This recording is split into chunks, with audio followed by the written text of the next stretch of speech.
If your kitchen has one bottle of oil doing everything, frying eggs in the morning, roasting dinner at night, and getting reheated again 2 days later, there's a good chance you're making the mistake that quietly ruins flavor, wastes money, and can push your cooking in a less healthy direction without you even noticing it.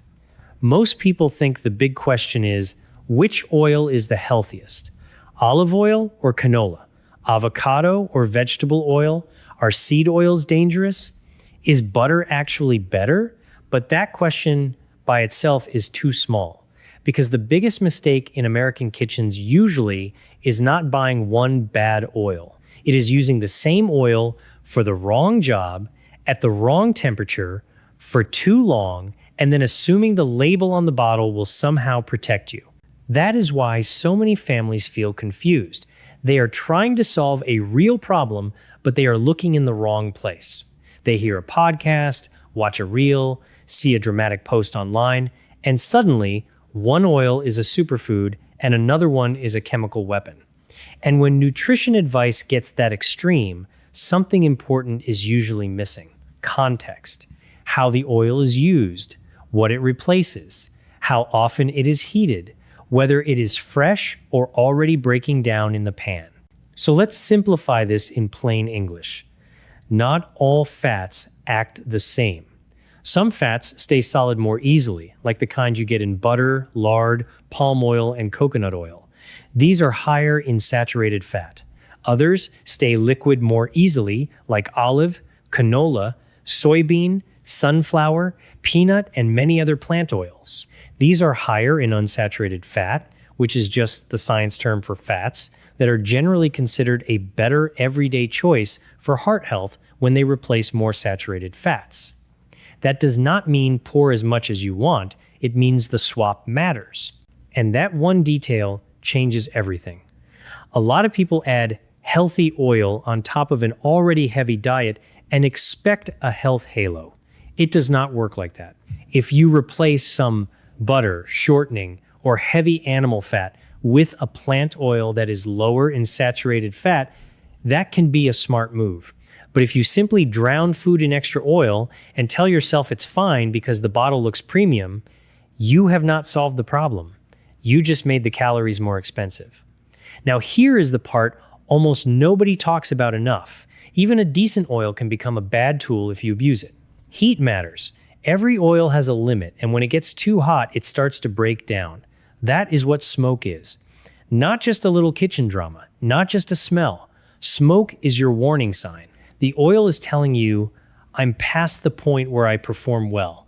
The flavor drops, the freshness goes, and the chemistry starts moving in the wrong direction.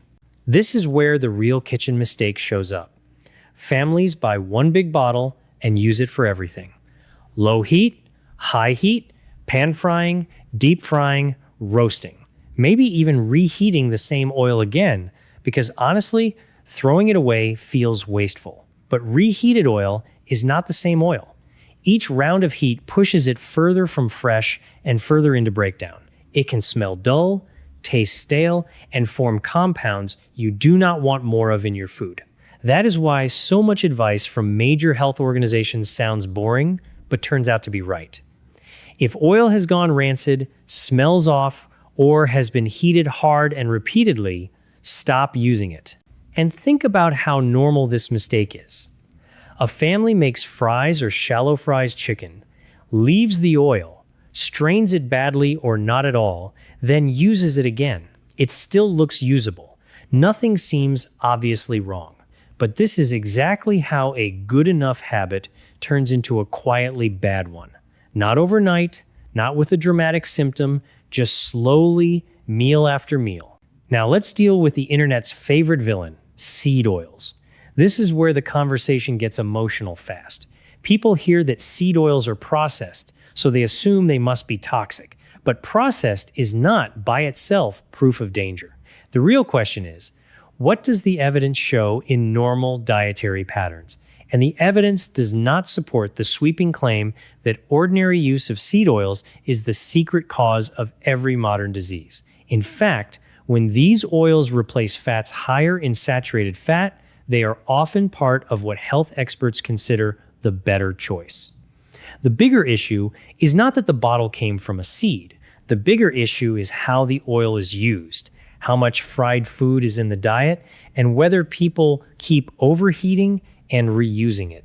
That is the twist most viewers do not expect. The loudest nutrition argument is not always the most useful one.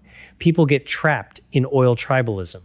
Team olive oil, team beef tallow, anti-seed oil, pro-seed oil. And while everybody is arguing, the actual kitchen behavior stays the same. Same burnt pan, same overheated oil, same giant portions, same daily fried foods, same habit, new label, old mistake. So what should a smart home kitchen actually do? First, stop searching for one magic oil. Use the right oil for the right job. Olive oil is excellent for dressings, finishing, and a lot of regular cooking. A neutral plant oil, like canola or peanut oil, can work well when you want a milder flavor or need something more versatile for higher heat. Stronger oils, like toasted sesame oil, should be used more like flavor boosters than your main cooking fuel. You do not need 10 bottles.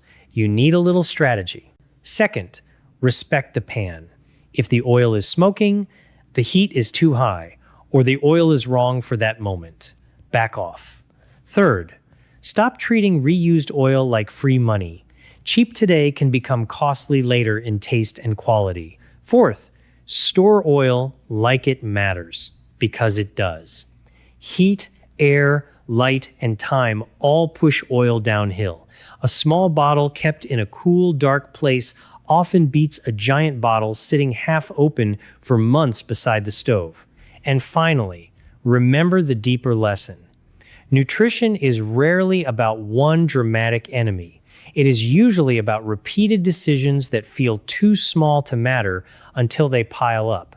The oil you buy matters, but the habit around that oil matters just as much, maybe more.